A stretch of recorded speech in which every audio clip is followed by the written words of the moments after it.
Right now, there is something happening in your life that you cannot figure out. You have replayed it 1,000 times in your head. Every possible outcome, every possible mistake, every possible way it could go wrong. And the more you think about it, the more confused you become. Not because you are weak, not because something is wrong with you, but because your mind was never designed to carry that much at once.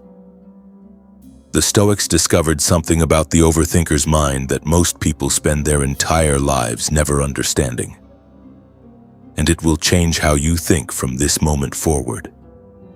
Stay with me. Overthinking is not a character flaw. It is not a sign of weakness. It is not evidence that something is wrong with you. It is evidence that you are trying to control something that was never yours to control. And that is the entire problem. Marcus Aurelius wrote, "Confine yourself to the present, not the imagined future, not the replayed past, the present, because the overthinker never lives in the present. They live in a future that has not happened yet and a past that cannot be changed. They live in the gap between what is and what they fear might be. And in that gap, the mind creates suffering out of nothing, out of pure imagination. The Stoics called this borrowed misery. Suffering that does not yet exist and may never exist but feels completely real because the mind cannot tell the difference between what is imagined and what is experienced. Epictetus said, "Men are disturbed not by things but by the opinions they have about things." The situation is not the problem. Your interpretation of the situation is the problem. And here is what nobody tells you about overthinking. The mind does not overthink because it is trying to hurt you. It overthinks because it is trying to protect you. It is scanning every possible threat, every possible failure, every possible pain, trying to prepare you for a storm that may never come. And the Stoic response to that is not to fight the mind. It is to redirect it. Marcus Aurelius had a practice for exactly this. Every time his mind went to what could go wrong, he asked himself one question: is this within my control? If yes, act. If no, release. That single question is the most powerful anti-overthinking tool ever developed, because most of what we overthink falls entirely in the second category. Other people's opinions, not in your control. The outcome of the situation are not in your control. What they think of your decision, not in your control. Whether it works out the way you planned, not in your control. All of it released. And what remains when you release everything outside your control is the only thing that was ever worth your energy. Your next action. Not your next worry, not your next scenario, not your next imagined disaster.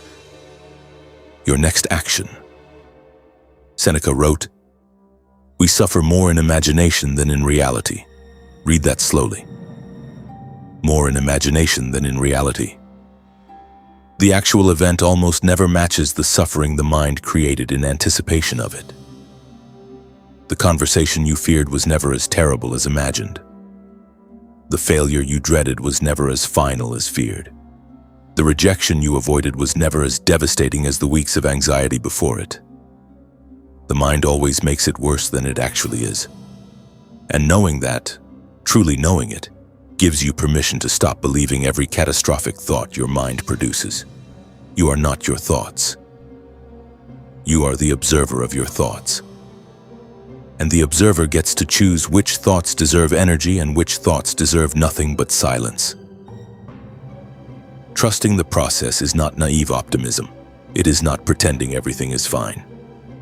It is the Stoic understanding that the universe or God or whatever force governs this life has never once needed your anxiety to make things work out. Things unfold in their own time, in their own way, often in ways that make no sense until they do. And your overthinking does not accelerate that process. It only exhausts you while you wait. Marcus Aurelius wrote, Never let the future disturb you. You will meet it if you have to with the same weapons of reason which today arm you against the present.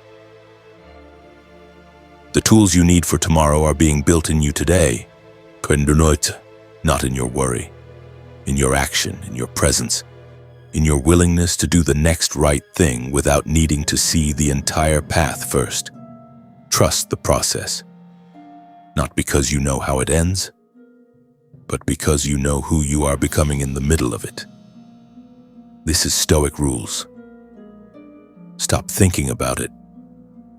Start moving through it, one present moment at a time.